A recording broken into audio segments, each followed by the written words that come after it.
A gentle song from a bygone era drifts through a cozy living room. It's a slow, melodic tune crackling softly from a vinyl record player. In the middle of the room, beneath the warm glow of a single lamp, Steve Rogers sways gently with Peggy Carter in his arms. After so many years and so many battles, Captain America finally has the quiet dance he was promised. Peggy rests her head on his shoulder as they move in unison, their feet barely shuffling on the faded rug, as if not to disturb the moment. Outside the window, the first light of dawn peeks in, catching dust motes that swirl around them like tiny stars. Steve closes his eyes, breathing in the peace of this life he fought so hard to earn. The smell of Peggy's perfume, the soft wool of his sweater instead of a battle uniform, these sensations are real and present, a world apart from the cacophony of war he left behind. Here, there's no sound of clashing shields or alien armies, only the hushed rhythm of an old jazz tune and two hearts beating closely. Peggy's hand is warm in his. He holds it a little tighter, as if afraid the dream might end. This is a moment out of time, and indeed, time has bent to allow it. Not long ago, Steve stood on a platform, grasping a case of infinity stones, preparing to return each one to its rightful place in the timeline. A final mission after the victory against Thanos. One by one, he journeyed into the past, slipping back into the 1970s to tuck the space stone into Howard Stark's lab, breathing carefully so as not to be seen, returning the soul stone to the barren summit of Vormir, where a wraith-like red skull greeted him in eerie silence. What words passed between old enemies on that distant planet? Perhaps an exchange of understanding. Two relics out of their own time meeting at the edge of eternity.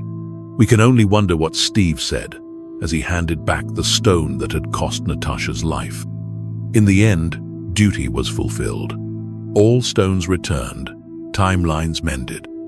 But Steve had one last appointment, a promise to keep.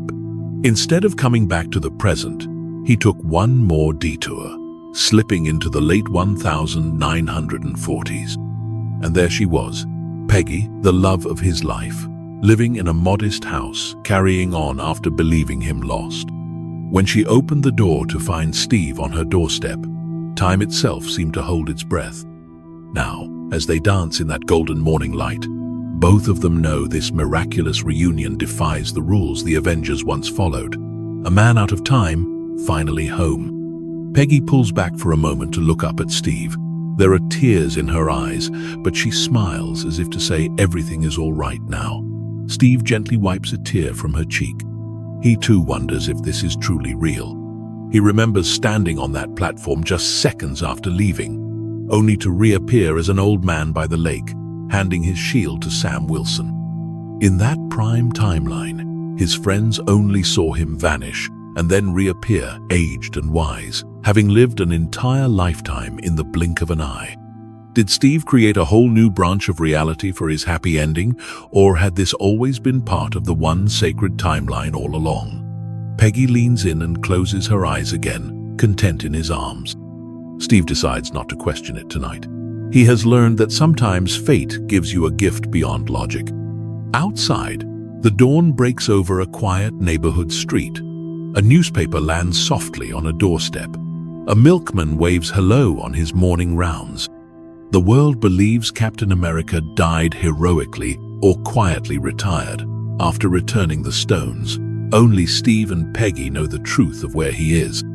In the grand scheme, their private joy is a tiny secret nestled in the vast tapestry of the universe. Perhaps somewhere, hidden observers note this divergence in time with a mix of sternness and empathy.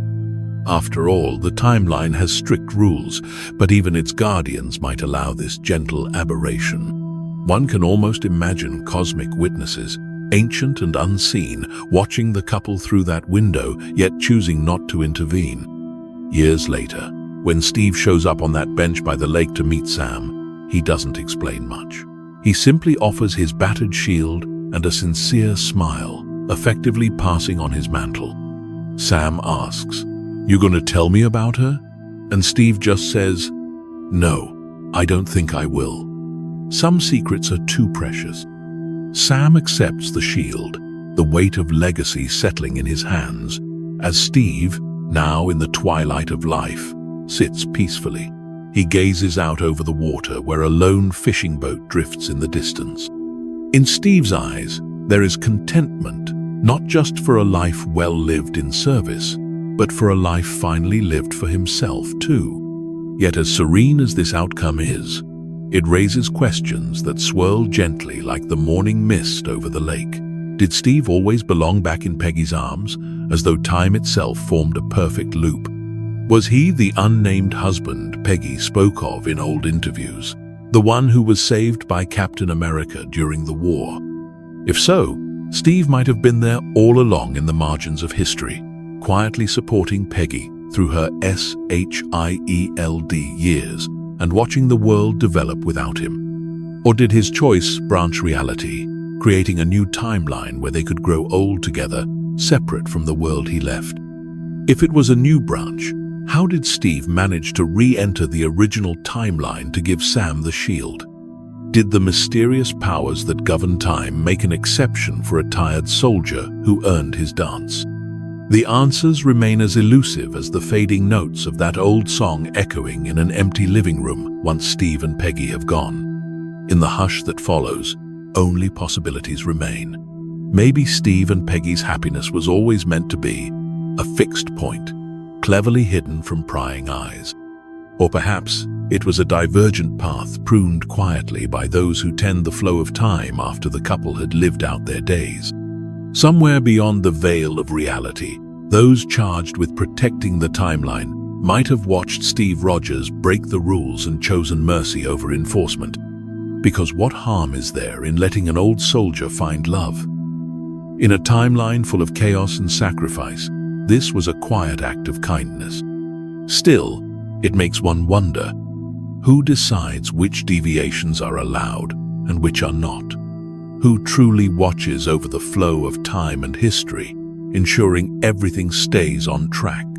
Far from that peaceful lakeshore, outside the boundaries of ordinary existence, lies a place where such questions are asked every day. In a realm beyond the perception of most, an organization called the Time Variance Authority monitors countless timelines. In tall, endless stacks of paperwork and through neon-lit hallways frozen in a 1960s aesthetic, workers push carts of timeline reports and prune branches that grow where they shouldn't. The TVA, as it's known, claims to guard the sacred timeline, preserving one true history against any who would divert it. It's a place of quiet order, at least on the surface, where even infinity stones are reduced to paperweights and the passage of centuries feels like a day at the office. Imagine those drab corridors, lined with clocks and posters reminding employees, for all time, always. The atmosphere is still, almost humming with fluorescent light. In a control room, rows of analysts monitor holographic streams of time branching and converging, their faces impassive as they note each variance. This is where one might expect Steve's little escapade to flag an alert. Unauthorized timeline branch detected. Steve Rogers lives past 1945. Perhaps a chronometer flickered when he didn't return to the main timeline as scheduled. Maybe an analyst raised an eyebrow, ready to deploy Minutemen to prune this irregularity. But then perhaps a directive came from higher up. Leave that one alone. Why would they ignore it? Could it be that the TVA's true master allowed it? Or was it simply overlooked amid greater disturbances? In a place as bureaucratic as the TVA, even cosmic decisions can have a strangely human touch of whimsy or compassion. The truth behind the TVA is shrouded in layers of deception. For eons, the employees believed in the timekeepers, three majestic beings who supposedly created the TVA and the sacred timeline. Statues of these timekeepers adorn the halls, and their graven faces watch over the judges' chambers. Most of the TVA's rank and file took comfort in the idea that near-omnipotent entities had a grand plan. But this too was an illusion. When one rogue analyst, an escaped variant of Loki Laufeyson, ventured to the heart of the TVA's mystery, he discovered the timekeepers were nothing more than android puppets, as lifeless as the trimmed branches they left behind. The real puppeteer sat farther beyond, at the very end of time. At the edge of time itself, past a void where a hungry cosmic storm consumes stray timelines, stands a lonely citadel. Its walls are ornate and cracked, ancient and intimidating. Yet inside, the ambience is almost homely. In that citadel's inner chamber, a simple brass clock ticks on a desk littered with scattered papers. And behind that desk waits the mind behind the TVA, a man known as He Who Remains. He is whimsical and weary, jovial and frightening all at once, a solitary guardian who has lived countless lifetimes. This was the being who orchestrated the grand deception of the timekeepers to keep the timeline singular and safe. He greets Loki and Sylvie, the two variants who dared to find him, with a disarming grin, munching on an apple casually, as if they were expected for tea.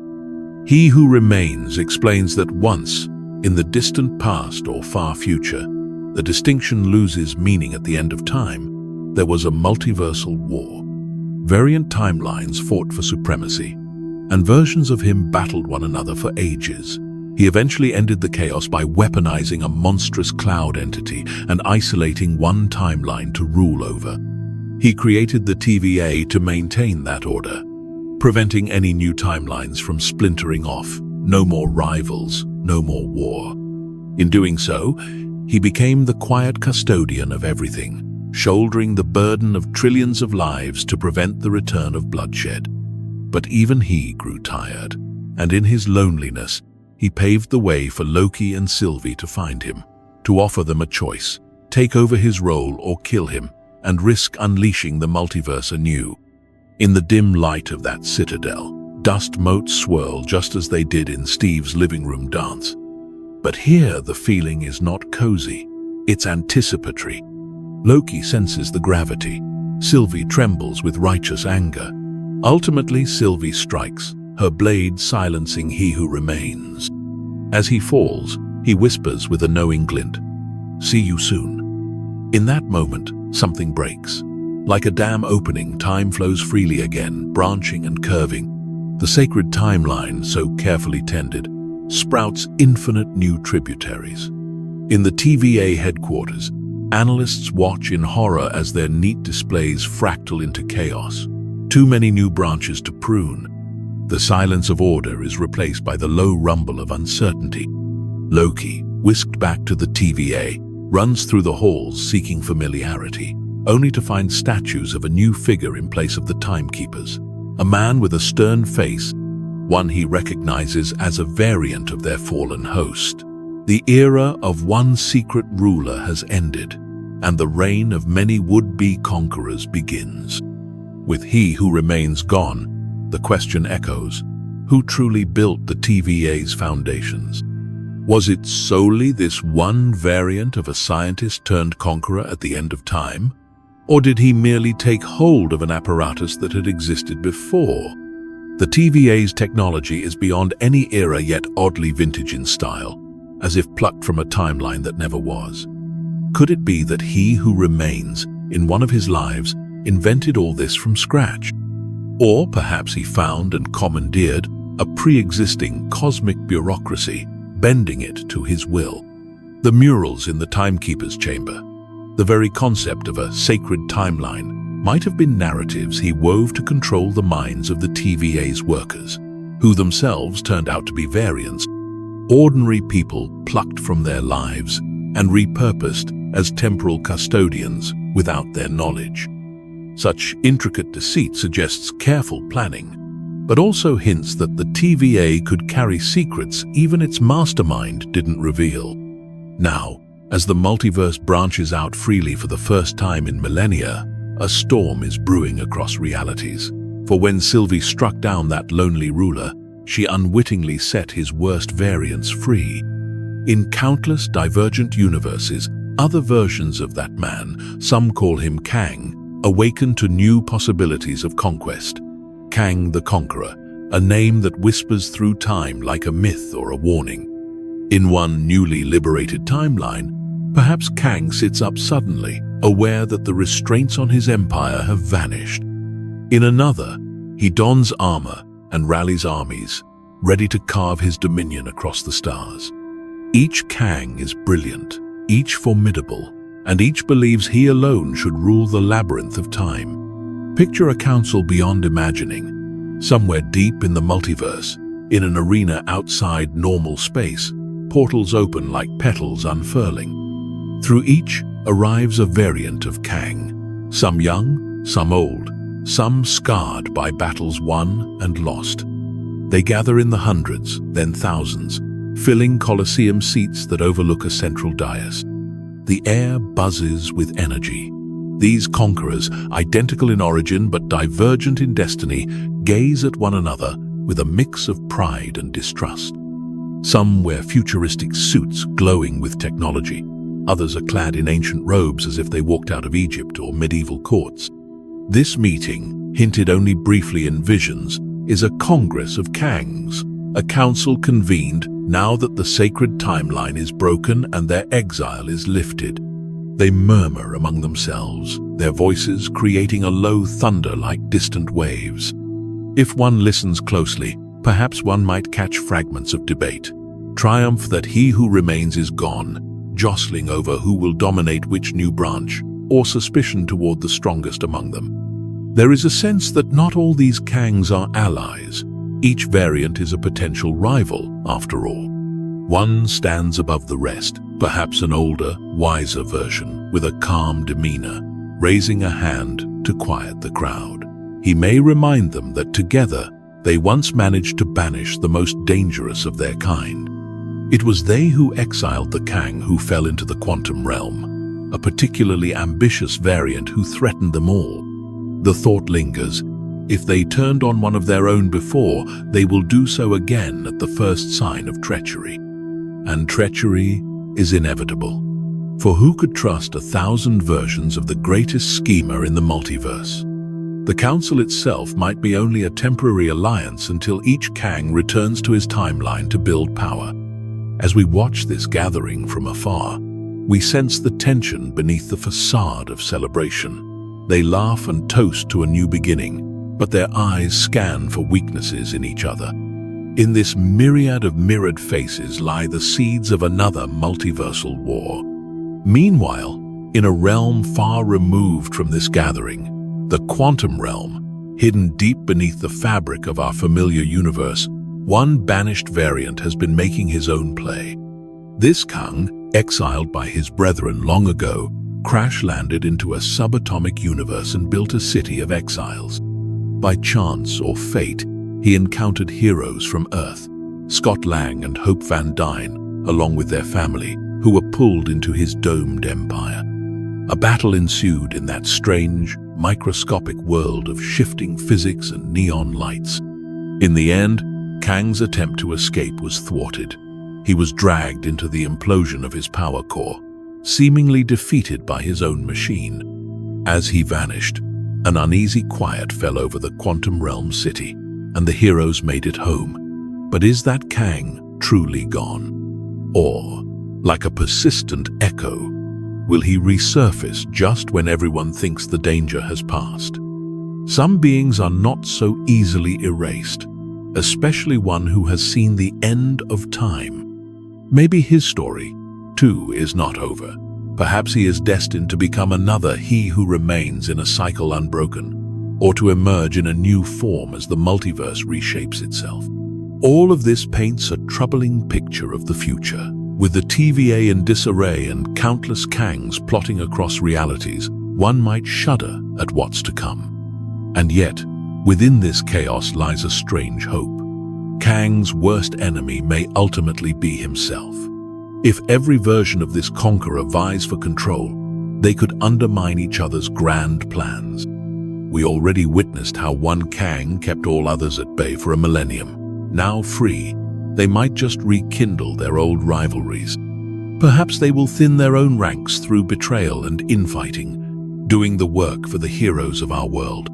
It's a curious thought that the key to defeating Kang might be letting the Kangs battle among themselves, their infinite egos cancelling one another out.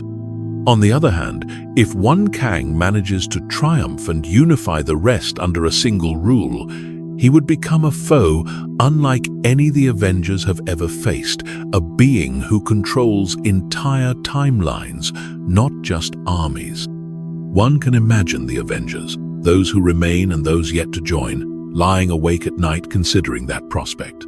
Are they unknowingly preparing for a conflict across time itself? Or has that battle already been fought and won by the mysterious man in the Citadel, only to be set in motion again? In the silence of our own night, it's easy to ponder these questions. They drift through the mind like clouds across the moon, forming shapes of possible futures.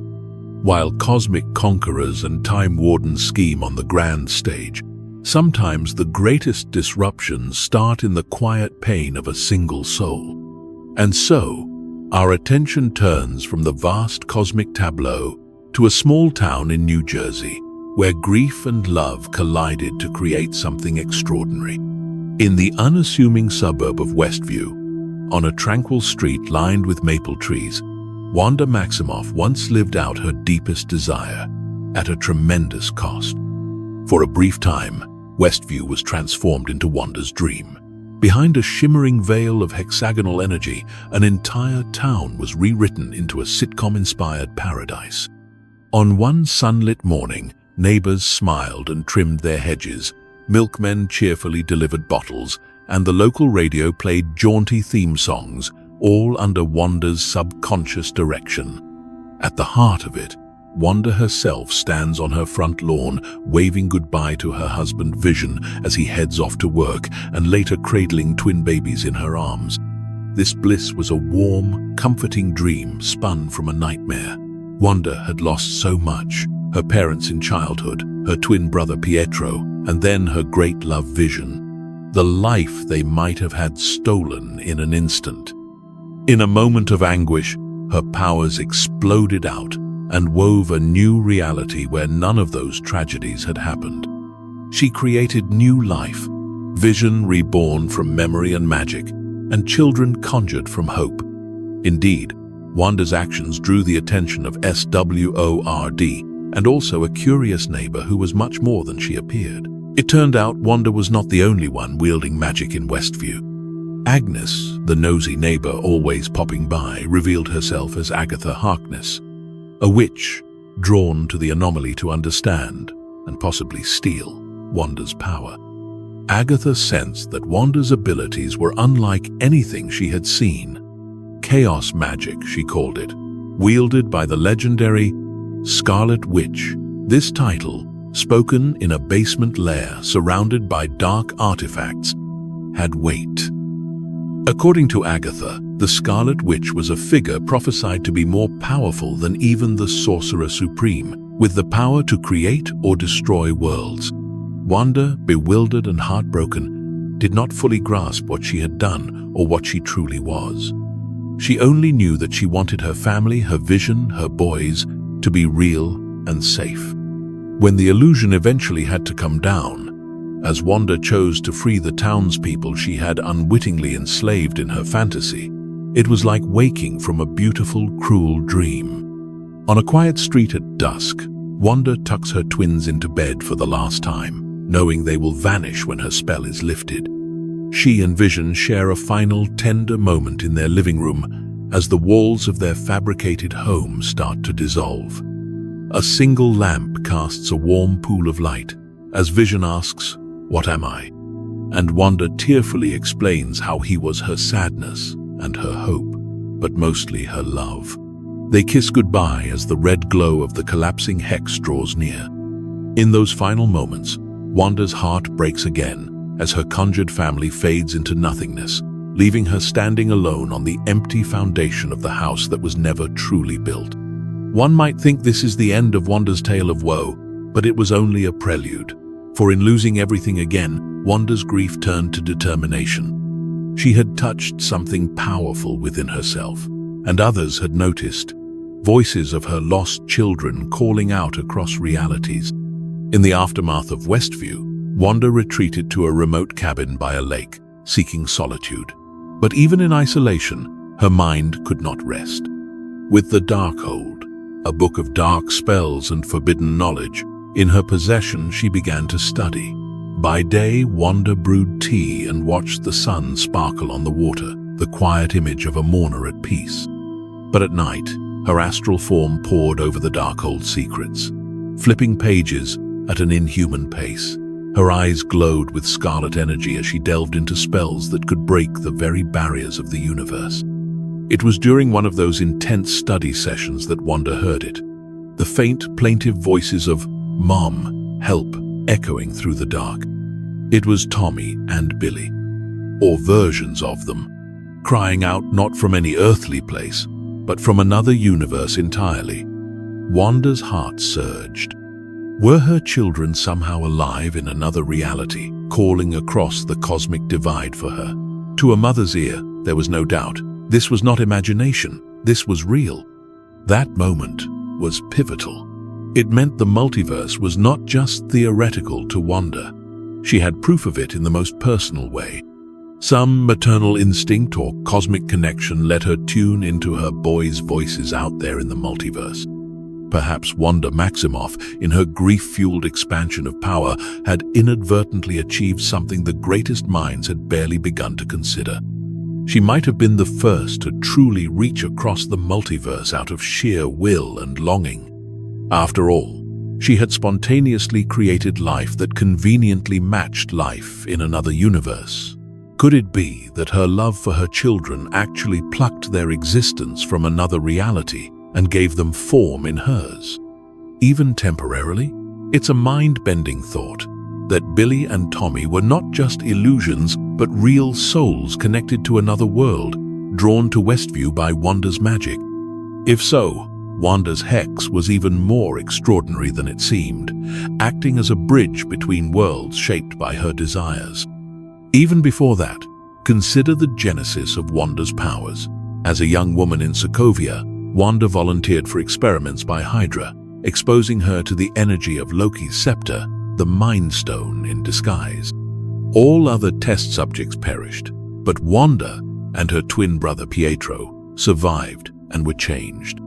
We saw in Wanda's flashback a scene, her younger self in a Hydra cell, frightened as the blue gem levitated out of the scepter before her. The gem burst into yellow light and revealed to Wanda a vision, a silhouette of a female figure with a crown, her own Scarlet Witch form, approaching her through the blinding radiance.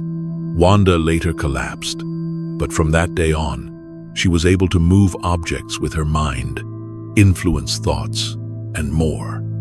Was it unlocking a power already within her? Many suspect Wanda was a nexus being, someone with an inherent potential to tap into chaos magic, and the stone merely awakened it. When it did, perhaps it connected her momentarily to a higher plane where her destined self resided, a glimpse across time or reality to the fully realized Scarlet Witch she would become. Or could it be that the entity she saw was not just her future, but an echo of another Wanda in the multiverse who had already embraced that power?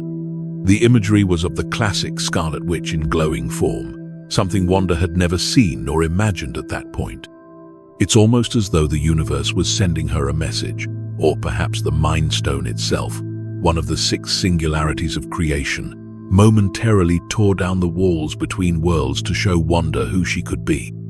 If Wanda indeed peered into another reality in that instant, her connection to the multiverse predates even Thanos' war and Tony Stark's time travel. Wanda's powers come from an Infinity Stone, and those stones, as we know, have an intimate connection to the fabric of each universe. Destroyed or not, their echoes remain. Wanda's very makeup is entwined with the Mind Stone's energy, a cosmic power that transcends universes. So when she lost Vision, who himself was brought to life by that same stone's power, and later her conjured family, It's as if a part of the universe itself cried out in pain through her. That pain gave way to desperate resolve, and Wanda, in her Scarlet Witch form, became hell-bent on doing what few would dare, crossing into another universe to find what she lost. Thus, when we next meet Wanda, she has transformed. Gone is the subdued Sokovian Avenger in a hoodie. In her place stands the Scarlet Witch fully realized, clad in a deep red gown, hair wild, fingers crackling with red runes of power. The once gentle light in her eyes has given way to an intense, unwavering stare. Her pursuit of her children leads her down a dark path. She becomes the hunter of the multiverse, seeking a power that can open the doorway, the power of America Chavez, a teenager capable of punching open star-shaped portals to other worlds. This quest brings Wanda head-to-head with none other than Dr. Stephen Strange, drawing him into her nightmare. Strange comes to Wanda for help initially, not knowing she's behind the attacks on America. They meet in an idyllic apple orchard that swiftly reveals itself to be an illusion masking a dead, corrupted landscape under a blood-red sky. Wanda, unable and unwilling to feign normalcy any longer, tells Strange the truth. "This is me being reasonable," she says in a chilling, calm voice, essentially demanding he hand over the girl or face her wrath. In that moment, Wanda is single-minded. To her, the morality is simple. Nothing will stand between a mother and her children, not even the fabric of reality or former allies. What follows is harrowing, yet in this context we recall it like a distant, distorted dream. Wanda assaults Kamartaj, Strange's sanctuary, like a scarlet wraith in the fog. She weaves through defenses and emerges from reflections to break the sorcerer's ranks. Though blasts and shouts fill the air during the battle, imagine instead the moments after. The eerie quiet as Wanda floats through the ruined courtyard, dust settling around defeated sorcerers. The once proud stronghold of mystic knowledge lies silent under smoke and twilight, a testament to the Scarlet Witch's unmatched power. Strange and America Chavez tumble through universes to escape her, and Wanda, undeterred, uses a forbidden technique of dreamwalking, projecting her consciousness into another Wanda's body in a parallel world. This dark sorcery costs her a piece of her soul each time, as the Darkhold exacts its price. But Wanda's focus never wavers. In one universe after another, she is willing to tear apart anyone who stands between her and those two little boys who call her Mum. One such universe, the one with the familiar skyscrapers of New York, but subtle differences like blooming flora on the streets and futuristic hover traffic, hosts the Illuminati, a council of its mightiest heroes. Wanda confronts them in her ruthless march forward. The details of that confrontation are harrowing.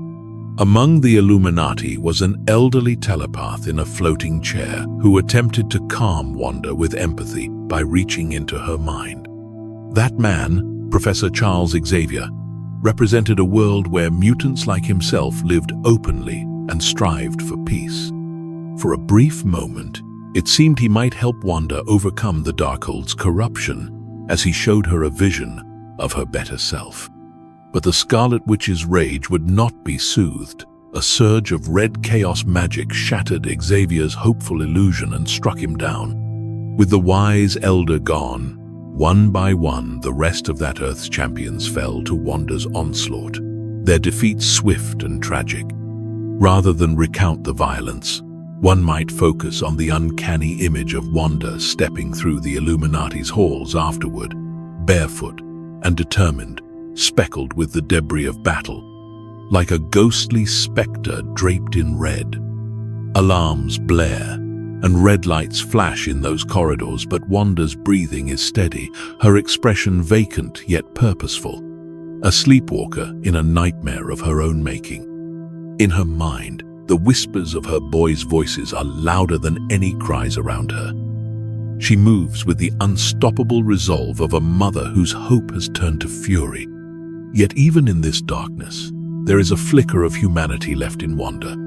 When she finally corners America and Strange's friend Christine in the space between universes, America gives Wanda what she's been chasing, a window into the very reality Wanda Dream walked in. Wanda peers through a glowing portal and sees her alternate self, another Wanda, comforting twin boys who cower in fear of the Scarlet Witch's frightening visage.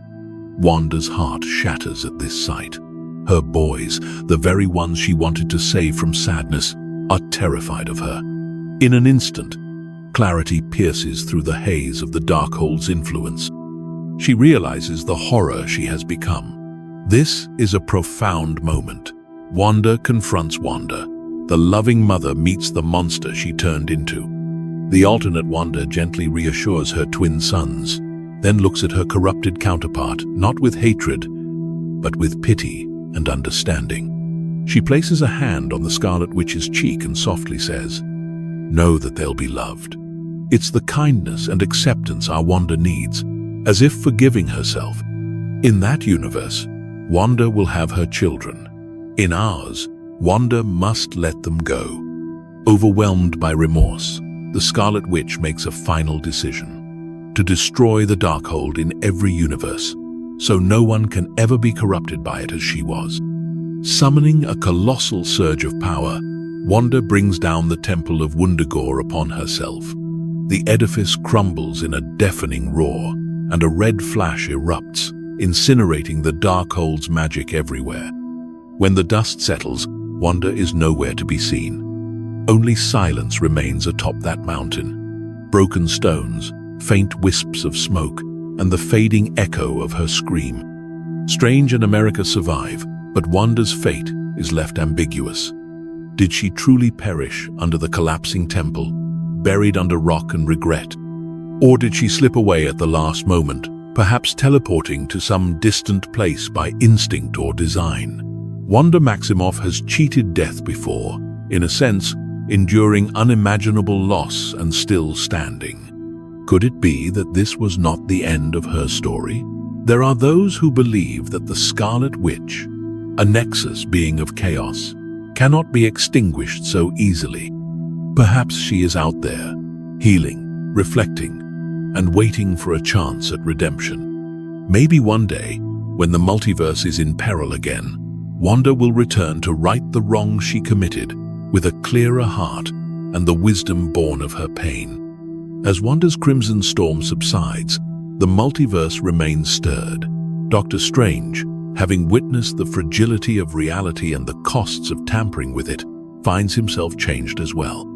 In his final moments of that adventure, back in his own sanctum, Strange doubles over in pain as a third eye. A mark from using the Darkhold opens on his forehead. This strange new eye is not just physical. It symbolizes Strange's expanded perception and the lingering influence of dark magic. Even as he resumes a semblance of daily life, walking through the New York streets in his cloak, there is an unease about him. He knows more than anyone now how thin the barrier between worlds is, and that something called an incursion, the catastrophic collision of two universes, could be looming as a result of recent events. In fact, a sorceress from another reality, Clea, appears to him in a flash, telling him that his actions have triggered an incursion that must be fixed.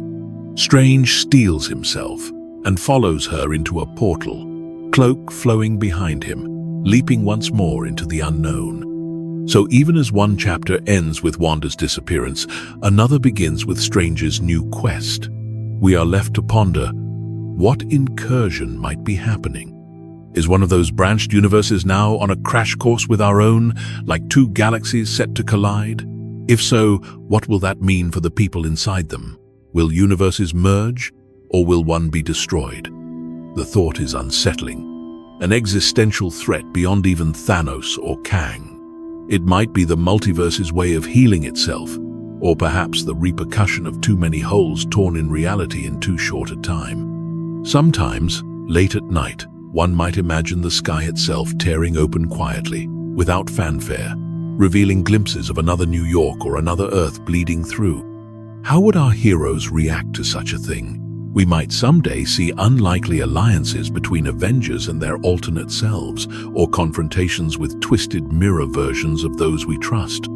The possibilities are endless and a bit eerie, yet intriguing. The seeds of a coming secret wars, of worlds beyond worlds colliding, have been planted in the fertile ground of speculation. But for now, these remain distant whispers of what might come, and we let them drift to the back of our minds like fleeting dreams. Back on our Earth, designated Earth 616 by those in the know, life carries on in the aftermath of Thanos' snap and the Avengers' time-bending victory. We have spoken of sorcerers and witches and conquerors, but there are also silent, cosmic consequences of what already happened. The Blip, as people call the snap and the return, was not just a human tragedy and miracle, it was a cosmic event of immense scale. When Bruce Banner, as the Hulk, snapped his fingers with the nano gauntlet, bringing back half the universe's population, an enormous surge of energy washed over the cosmos. Think of it as a ripple in a pond, but magnified billions of times. This energy wave was felt by beings far and wide, including some residing right here on Earth, albeit secretly. High above Earth's atmosphere, on the day of Hulk's reverse snap, a crimson figure in deep space may have paused. Arishem the Celestial, a cosmic giant who quietly oversees the seeding of worlds, surely detected that burst. In the film Eternals, it's noted that the act of bringing back billions of lives provided the final energy needed for a celestial seed, hidden in Earth, to mature. That seed was Tiamut, a celestial growing at Earth's core for millennia. Ajak, the Prime Eternal, realized that humanity's valor and will to undo the snap signified something truly special about this race. It changed her mind and set off the events that led the Eternals to stop the emergence of Tiamut. If the Avengers had not brought everyone back, perhaps Ajak would have stayed the course and allowed Earth to be sacrificed for the new Celestial. It stands to reason, then, that Doctor Strange's 1 in 14 million chance scenario might have encompassed more than just beating Thanos. It might have been about ensuring Earth's survival from the Celestial within. Picture Doctor Strange on Titan, his eyes dilated and fingers twitching in entranced meditation as he surveys possible futures. In many of those futures, perhaps the Avengers beat Thanos outright in 2018. Cut off his gauntlet or defeat him decisively. But then, a few years later, Strange sees a vision of Earth cracking apart, oceans boiling, as a gigantic hand erupts from the Indian Ocean. No Thanos, no snap, but Earth destroyed anyway by a Celestial's birth, a Pyrrhic victory. Strange flinches as he witnesses in those timelines the utter futility of having saved everyone from Thanos, only to lose everyone to something else. He realizes with a heavy heart that the only path where Earth isn't shattered is the one where the people of Earth prove themselves so extraordinary, so united, that even cosmic beings pause. And ironically, that required the loss and restoration of half of all life. A trial by fire to rally humanity and its heroes. Thus, in that single timeline he chose, Thanos' plan succeeded just long enough to catalyze a greater salvation.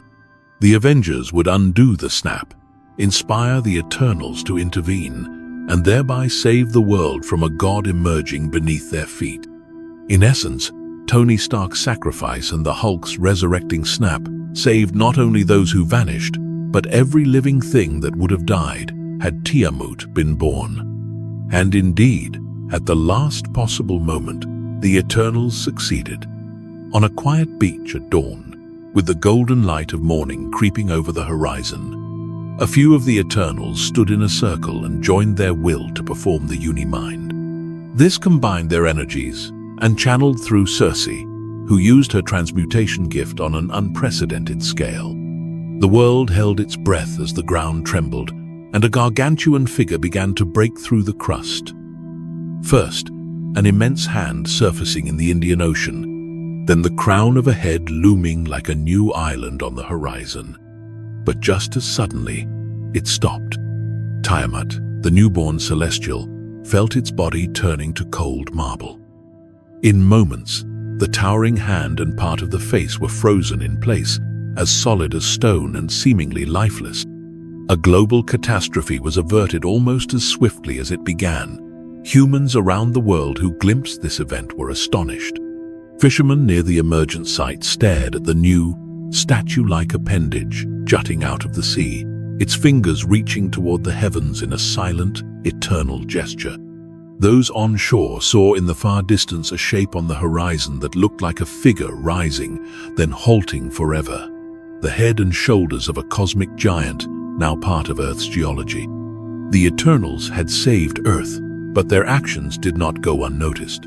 Moments later, the skies darkened as Arishem, the celestial judge, manifested in Earth's orbit.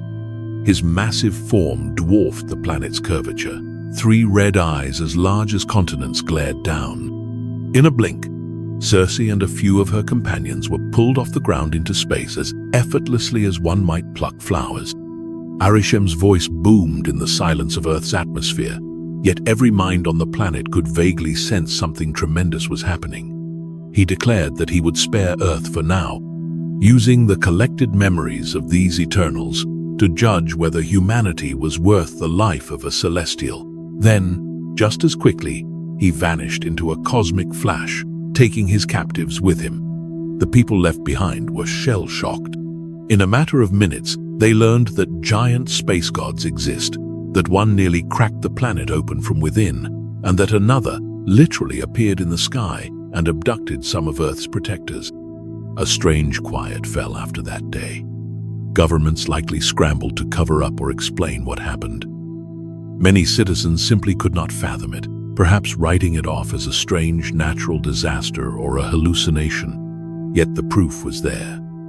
In the Indian Ocean, the upper half of a titanic being's body remains visible above the waves, inert and silent, a stark white monument to how close the world came to destruction. In certain circles, whispers circulate about what exactly it is.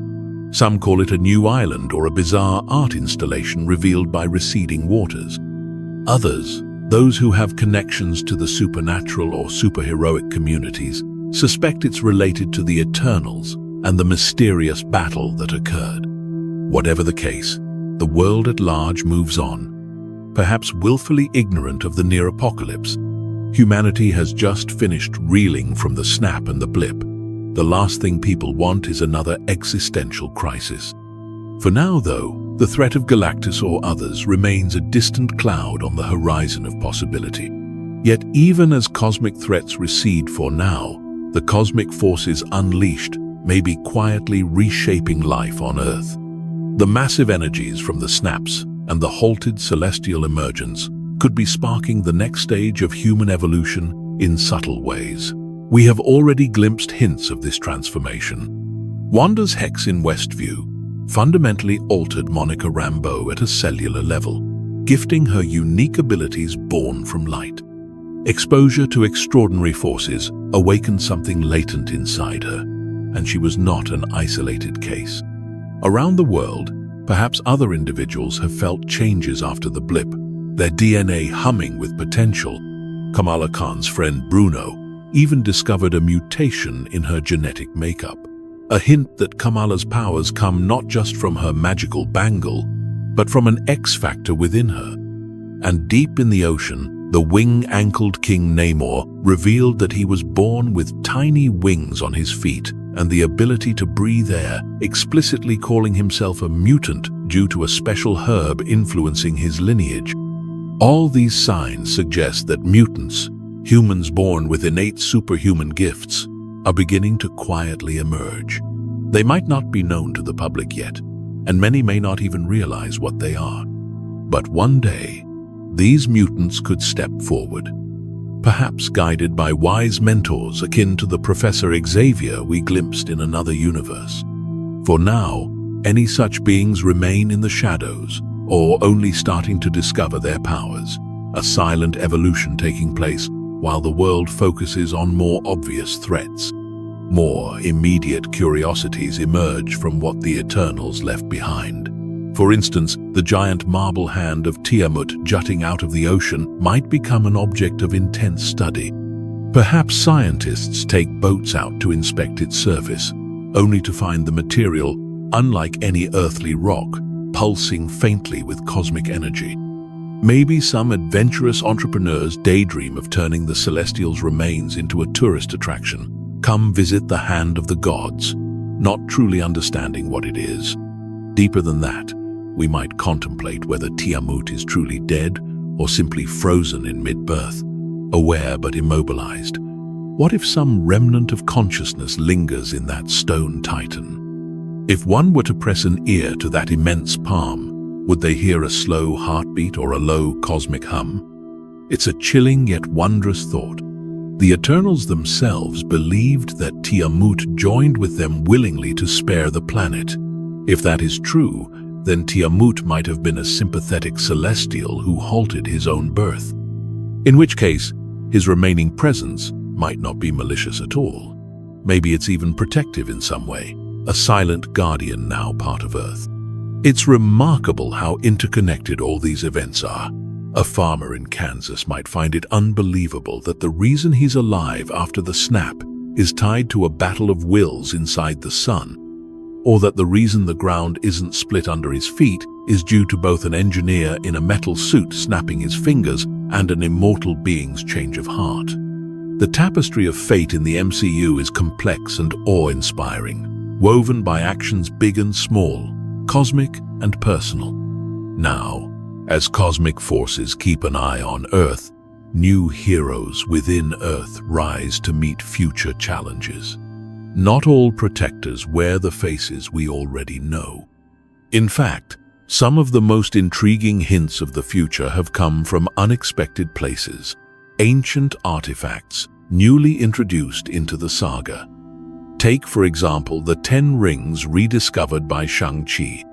These 10 metal rings, worn on the arms and granting immense power and longevity, had been in the possession of Shang-Chi's father, Wenwu, for 1,000 years. They allowed him to conquer kingdoms and later rule a shadowy organization. But where did Wenwu find them? That remains a mystery. Legend said he discovered them in a crater or unearthed them in an ancient tomb. What we know is that these rings do not match any technology or magic known on Earth. They emit a unique energy signature that caught the attention of the likes of Wong, Captain Marvel, and Bruce Banner when Shang-Chi finally stepped into the light and used them for good. In a quiet postscript to Shang-Chi's initial adventure, he and his friend Katie sit in Doctor Strange's sanctum, exhausted but excited, as Wong examines the rings. Carol Danvers appears as a hologram alongside Bruce via a magical call, all conferring about the artifact. They determine the rings are very old, older than any recorded civilization, and that when Shang-Chi wielded them, they began transmitting a beacon, a signal to somewhere unknown. As the heroes discuss this, the room is calm, filled with the warm glow of lanterns and the scent of ancient incense. Shang-Chi fiddles with a cup of tea, still a bit in disbelief that his life has led to conversing with Avengers about cosmic matters. It's an intriguing and slightly uneasy moment for him. He's inherited something mighty with no instruction manual. The scholars of the mystic and cosmic are just as puzzled. What could the rings be signaling? The scene closes without an answer, leaving us only with possibilities. Could they be calling out to their creator? If so, who might that be? Perhaps a celestial smith who forged such weapons eons ago, or a long-lost cosmic civilization. Could they be of Kree origin? Unlikely. Their design and power are distinct. Some noticed that in Kang's city in the quantum realm, his machinery featured rings and 10-loop designs eerily reminiscent of these rings. Might that imply a connection?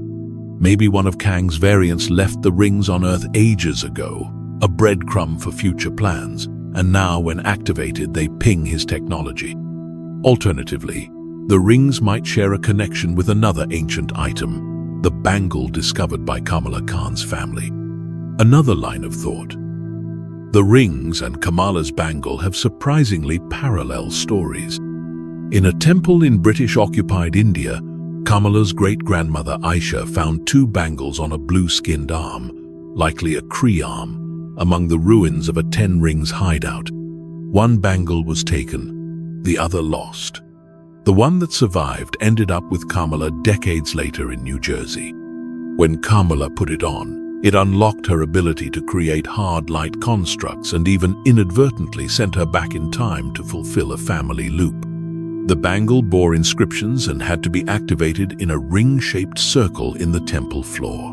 Meanwhile, Shang-Chi's rings also were found in a 10-ring stronghold and send out a beacon. 2 artifacts, both tied to the mysterious 10-ring symbol, both infused with cosmic energy and ancient beyond measure. Now imagine an evening at Kamala Khan's home. She's sitting cross-legged on her bed, the bangle on her wrist glowing faintly as she practices creating little stepping-stone platforms of light that shimmer like purple-stained glass. The house is quiet. Her family thinks she's asleep. In another part of the world, Shang-Chi might be sparring with his aunt in Talo, the 10 rings circling his arms and responding to his will, as gentle candlelight flickers from a shrine behind him. These 2 young heroes, worlds apart, are connected by something neither fully understands. If the 10 rings are sending a beacon, could the bangle be a key or a receiver? Could it be the Kree, the alien race known to have meddled on Earth before? They did leave that blue arm behind with the bangles, but the Kree don't use magic rings in legend. Perhaps these relics come from an even older source, a previous universe, or the far future flung into the past. It's tantalizing to think that the 10 rings and the bangles might eventually be united or reveal a larger design. Someday, we might see Shang-Chi and Kamala stand together, rings and bangle resonating in harmony, opening a gateway or summoning a being who knows their true purpose. For now, they remain mysteries entrusted to new heroes, artifacts that choose champions seemingly by fate. Let us not forget, while cosmic artifacts and timeline wars dominate the headlines, there are other undercurrents in the Marvel world, older currents of magic and supernatural lore that have started to surface. We glimpsed it in London, where a quiet, bookish man named Dane Whitman opened an old chest containing a family heirloom, the ebony blade. The room was dim, lit only by a single swinging bulb that cast shifting shadows. Inside the chest lay a long sword, its metal dark and strange, whispering to Dane's mind as he reached out with trembling fingers. The sword seemed to come alive, tendrils of black liquid-like metal snaking toward his hand. Just as he steeled himself to touch it, a voice from the shadows, the vampire hunter Blade, cautioned, "You sure you're ready for that, Mr. Whitman?" This moment hints at a hidden world of vampires, curses, and ancient knights that has lurked on the fringes. If an Eternal like Cersei could fall in love with an unassuming professor who just happens to be descended from Arthurian legend, what else might be true? Perhaps vampires have stalked the dark alleys of Europe for centuries, kept in check by a lone day-walking hero. Maybe werewolves and warlocks roam quietly in small towns, their secrets guarded by old families and grimoires. The Darkhold, after all, contained spells that touched on vampirism and other dark facets. Now that it's destroyed, boundaries might be weakening, old wards failing. The supernatural side of the MCU is awakening quietly, like a soft creak in an old house at midnight. It's a parallel lullaby in a minor key, adding depth to the grand symphony. One night soon, the world might learn of vampires through an event that can't be ignored, and new heroes like Blade and Black Knight will rise to confront them. For now, though, these elements remain in the shadows, teased only in ominous post-credits whispers. It adds a subtle thrill to think that as the Avengers handle the bright, cosmic threats, there's another layer of protectors gearing up to handle the things that go bump in the night.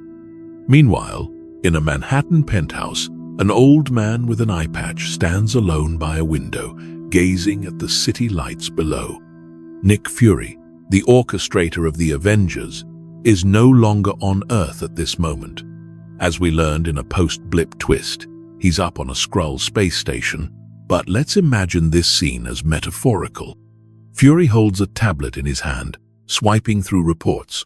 A sighting of a giant stone hand in the ocean, a disturbance in New Jersey with unidentified energy signatures, a report from Doctor Strange about multiversal incursions, and an unsolved case of stolen Stark tech. He rubs his brow. Even after retiring the Avengers Initiative formally, the threats keep multiplying in unexpected directions. Fury wonders who will handle all these challenges. The old team has changed. Tony is gone, Steve is gone, Thor is off-world, Clint has hung up his bow, Natasha lies fallen. He used to have Carol Danvers on speed dial, but she's often away in deep space. Yet, as Fury scrolls further, he finds glimmers of hope, new names and faces. He sees an incident report about a teenage girl in Jersey City who can enlarge her fists with purple light, Kamala. Notes on a skilled archer who helped thwart a criminal gang in New York, Kate Bishop. A blip about an extra-large wolf sighting that his supernatural contacts flagged, perhaps hinting at werewolf by night, and an intelligence file on a lawyer who can turn green and toss SUVs. Jennifer Walters. She-Hulk. He reads a summary of Sam Wilson's recent mission as the new Captain America, handling a global conspiracy. There's also a mention of an anti-hero team being put together by someone in Washington. He guesses Valentina is behind that, recruiting the likes of Yelena Belova and John Walker. All these puzzle pieces. Fury might not be on the board directly, but one imagines he's always planning how to assemble a winning strategy. Perhaps he's quietly feeding intel to those who need it, nudging events from afar. A hint of a smile tugs at the corner of his mouth. The kids are all right, he thinks. The next generation is coming into its own. Speaking of those kids, not all literally children, but the next wave of heroes, their stories are each budding, and it's soothing to envision where they are in these quieter moments, training, learning, and growing. In Brooklyn, on a rooftop at dawn, Sam Wilson does a light jog in gray sweats, warming up before he takes to the skies in his Captain America flight suit. The morning air is crisp and filled with possibility. After his run, Sam visits the Smithsonian exhibit about Captain America. He stands quietly before a display of Steve's old shield, a replica, since the real one is with Sam now. A plaque details Steve's heroic deeds. Sam reads the lines about how Captain America never stopped believing in doing the right thing. He reflects on the journey that led him here, from pararescue wings to carrying the star-spangled shield. He still feels the weight of it, but also its inspiration. As a few early tourists wander the hall, Sam gives a polite nod and smile, then steps out into the sun, determined to live up to the legacy he's been entrusted with. In a quiet gymnasium in New York, late at night when all students have gone home, Kate Bishop practices archery by herself. The only lights are the one illuminating the target at the far end and a sliver of moonlight through a high window. Kate draws her bow, lets an arrow fly, thunk, a bullseye in the center of the target. She closes her eyes, takes a deep breath, and draws again, visualizing an enemy from her recent adventure, perhaps the tracksuit mafia goons she faced, and releases another hit. Nearby, her one-eared dog, Lucky, also known as Pizza Dog, lifts his head lazily at the sound, then settles back to sleep on the bleachers. Kate lowers her bow for a moment, thinking about Clint Barton, the original Hawkeye, who became her mentor and partner last Christmas. He's back with his family now, likely eating breakfast on his farm at this hour. And here she is, carrying on the Hawkeye name in the still of the night. It's a lot for a young woman to shoulder, but Kate grins in the darkness as she retrieves her arrows. She's never felt more sure of her purpose. Far away in San Francisco, in the Pym family home's garage-turned lab, Cassie Lang pores over blueprints and equations on a computer screen. The glow of multiple monitors lights up her determined face. Cassie spent 5 years missing her dad when everyone thought Scott Lang was dead, stuck in the quantum realm. She doesn't want to be left behind again. On her workbench sits a strange device, a rig of circuits and antennae she's been constructing. It's a prototype quantum beacon, something she and Hank Pym tinkered with. They don't yet know it will cause an adventure of its own. Cassie also has a sleek purple suit hanging in the corner, her own size-changing suit, freshly tailored by Hope and Hank.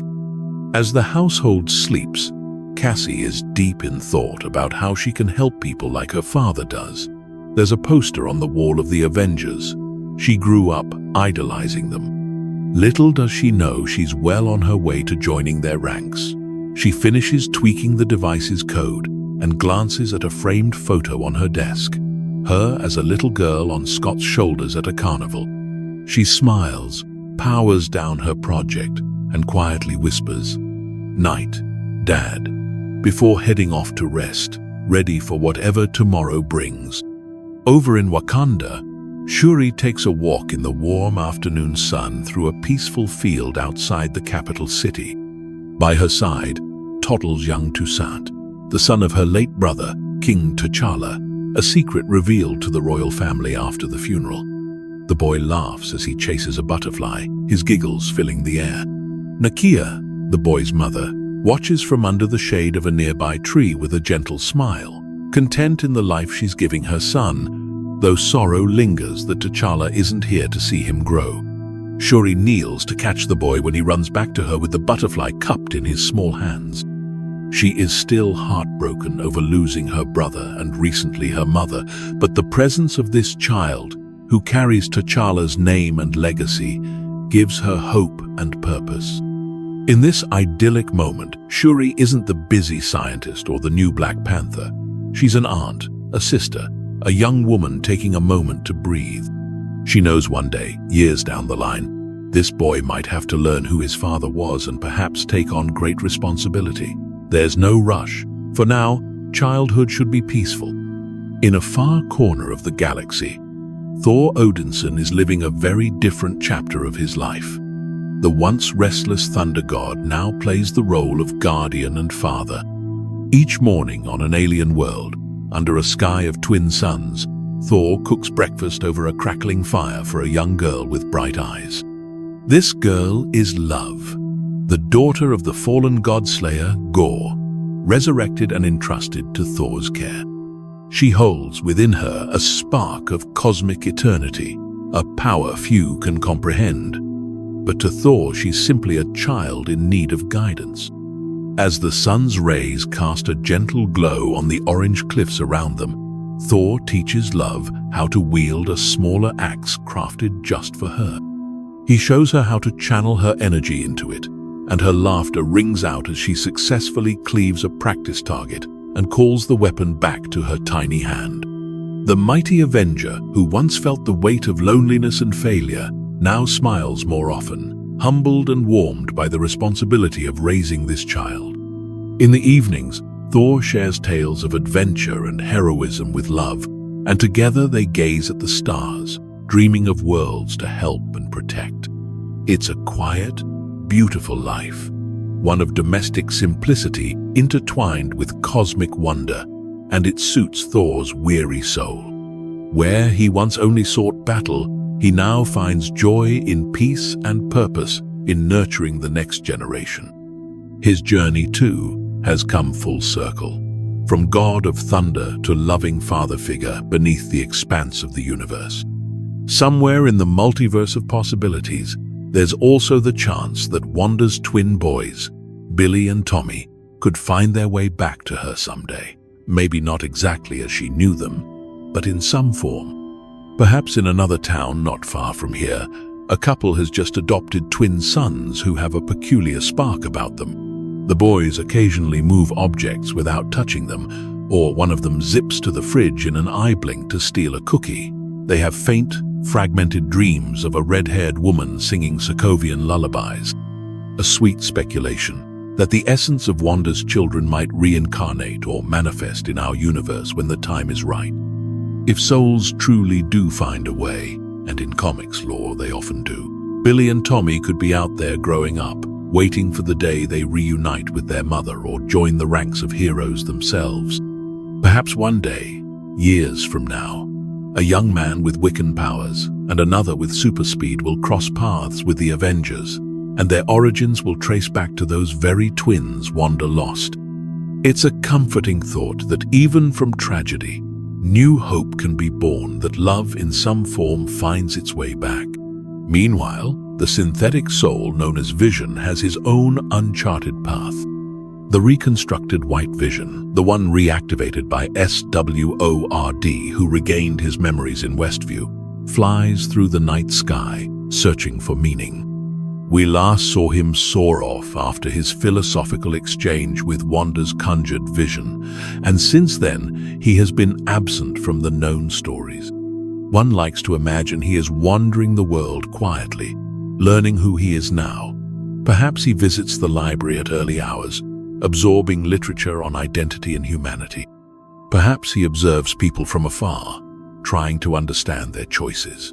On a moonlit night, Vision might stand on a hill overlooking a city, the lights below reflected in the pristine white of his form. He recalls the love he had, and still has, for Wanda, and the purpose he found in being an Avenger, and he wonders if those things are still his to claim. In a quaint town, an elderly couple might receive unexpected help with heavy groceries as Vision, disguised in a hat and coat, uses a fraction of his strength to assist them before disappearing into the crowd.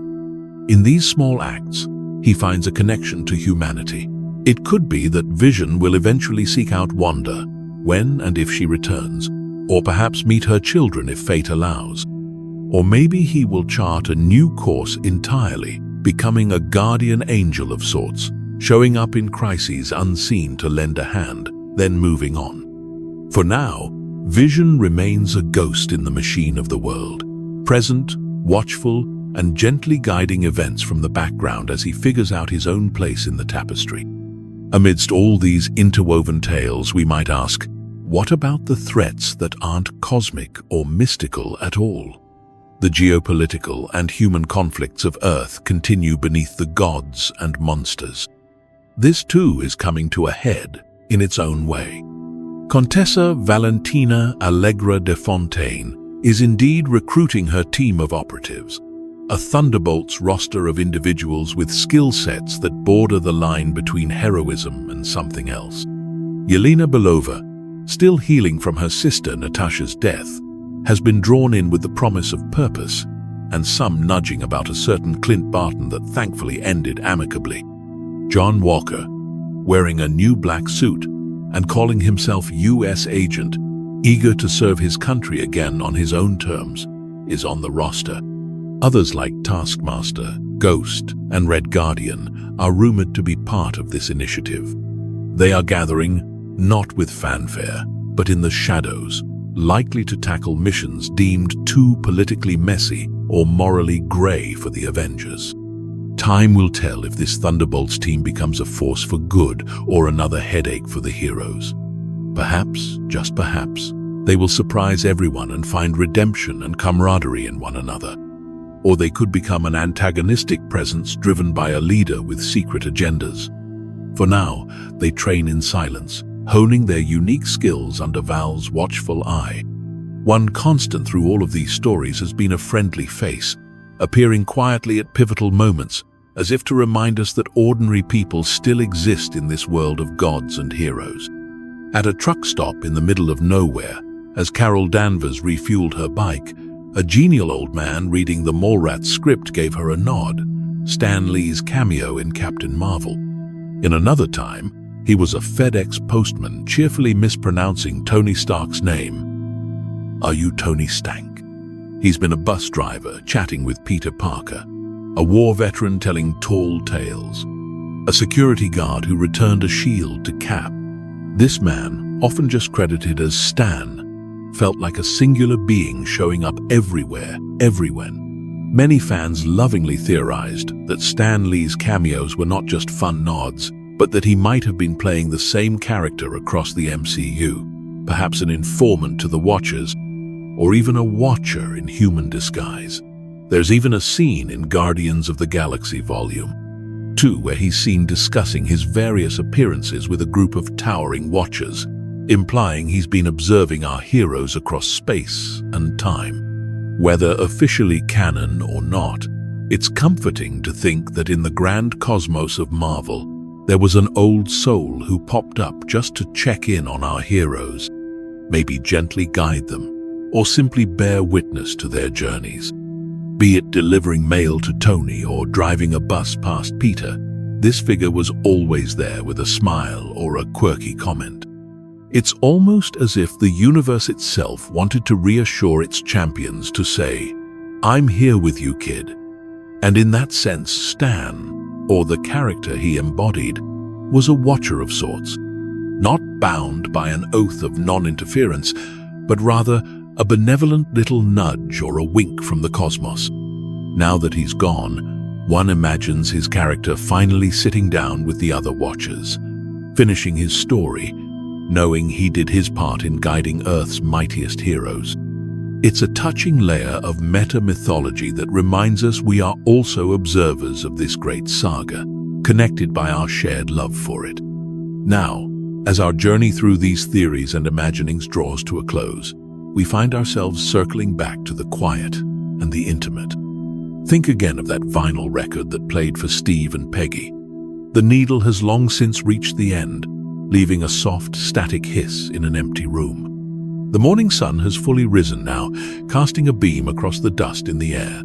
Through the window, we see that life goes on. The paperboy has moved on to the next house. The milkman's truck putters around the corner, and a cat stretches lazily on a porch railing. The world spins on, unaware of the cosmic dramas and secret wars that keep it safe. Elsewhere, perhaps at the ruins of the Avengers compound by the lake, what remains of it after Thanos' attack, nature is quietly reclaiming the land. Wildflowers sprout between cracked concrete, and vines creep up the remnants of walls. Birds chirp in the trees that line the property. In the gentle lap of the lake's waters against the shore, one could almost imagine it whispering lullabies of peace. Floating on that lake, we still see the proof of Tony Stark's heart, the little arc reactor memorial wreath that his loved ones set adrift during his funeral. The device's faint blue glow catches the reflection of the sky, a soft light bobbing on the water. As a breeze passes, it nudges the wreath, sending soft ripples outward. The ripples expand, then fade into the glassy surface. All these images, Steve's dance, Wanda's dream, Tony's light on the lake, converge into a tapestry of an ending that is actually a beginning. It's peaceful, it's hopeful. It tells us that after all the trials, there is rest, and after all the darkness, there is dawn. For now, take a slow, deep breath. Feel the calm that these stories, even with all their cosmic scale, ultimately leave. At their heart, they are about people and the love they have. Love for family, for friends, for doing what's right. That undercurrent of love is what makes all the fantastical stuff meaningful. It's what allows us to drift to sleep with a sense of comfort, because we know that in these stories, as in our lives, love and hope persist through the darkest of times. As you lie here listening, perhaps your eyes growing heavy, think of the Marvel Universe as a vast storybook, ever expanding. Each theory we've explored tonight is like gently turning a page to peek at what might be written next in pencil before the ink of reality dries. It's a soft exploration, not meant to solve or finalize, but to wonder. And wonder is a powerful thing. It keeps our imagination alive and bridges our world with those cinematic worlds we adore. The night is deep now. The stars outside, or maybe the glow of the city, shine softly, like the countless portal sparks Doctor Strange might open, each a gateway to a new scene. You can close your eyes and float among those stars, knowing you're cradled by the lore and camaraderie of a universe where, despite all the peril, ordinary goodness and heroism prevail. As we conclude our journey, we do so gently, letting each unresolved question tuck us in rather than keep us awake. Will Steve's branch reality ever be explored? Or is it a private paradise forever his? Perhaps it's better left as their secret, a cherished dance frozen in time. Who truly founded the TVA? And will it rise again? Possibly, but for now the analysts might just enjoy a rare coffee break without a sacred timeline to worry about. Is Kang destined to conquer all, or to be caught in an eternal loop of battling himself? Time will tell. But it's oddly poetic to think the Conqueror's greatest enemy might be his own variants. Did Wanda really die on that mountaintop?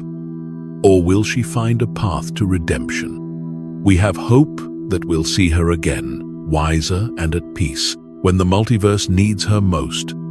Are the multiverse and its incursions the next great challenge for our heroes? Likely so, but maybe that's why new heroes are being forged every day, learning from the past to protect the future.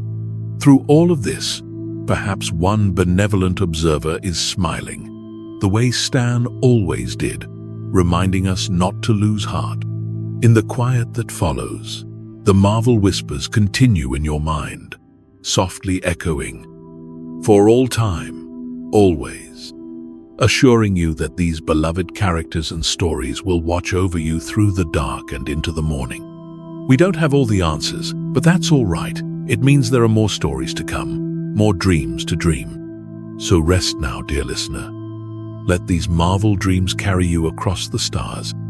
You might find yourself walking through the golden halls of Asgard, or sitting in the diner in New York where the Avengers once ate shawarma, or flying over Wakanda under a clear night sky. Wherever your imagination takes you, may it be gentle and full of wonder. Sleep well, true believer, and sweet dreams across the stars.